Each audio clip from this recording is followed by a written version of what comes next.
আসসালামু আলাইকুম প্রিয় দর্শকবৃন্দ। পবিত্র মাহে রমজান আমাদের দরজায় কড়া নাড়ছে।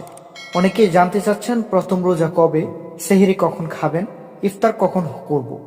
আজকের ভিডিওতে খুব সহজভাবে সব তথ্য জানিয়ে দিচ্ছি, তাই ভিডিওটি শেষ পর্যন্ত দেখুন। প্রিয় দর্শক, বাংলাদেশে রমজান শুরু হয় চাঁদ দেখার উপর ভিত্তি করে।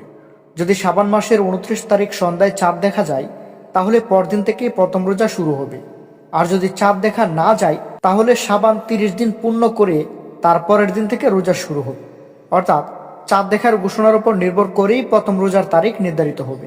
অনেকে জানতে চাই সেহরির সময়, তো সেক্ষেত্রে বলা যায় সেহরি হলো ফজরের আজানের আগ পর্যন্ত খাবার সময়। ফজরের ওয়াক্ত শুরু হওয়ার আগেই সেহরি শেষ করতে হবে। বাংলাদেশে সাধারণত সেহরি শেষ হয় ভোর 4টা থেকে 5টার মধ্যে।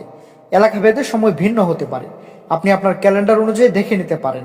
মনে রাখবেন, ফজরের আজান শুরু হলে আর সেহরি খাওয়া যাবে না। এখন চলুন জেনে নেই ইফতারের সময় কখন। ইফতার করা হয় সূর্যাস্তের সাথে সাথে। মাগরিবের আজান হলেই ইফতার করা সুন্নত। বাংলাদেশে সাধারণত ইফতার হয় সন্ধ্যা 6টা থেকে 7টার মধ্যে। এলাকা অনুযায়ী সময় পরিবর্তন হয়, আপনি আপনার এলাকা অনুযায়ী দেখে নিতে পারেন। সেহরি দেরি করে খান, তবে ফজরের আগে শেষ করুন।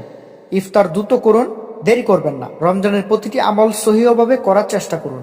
তো আল্লাহ তাআলা যেন আমাদের সবাইকে সহিহভাবে রোজা রাখার তৌফিক দান করেন। ভিডিওটি ভালো লাগলে লাইক, কমেন্ট এবং শেয়ার করতে ভুলবেন না।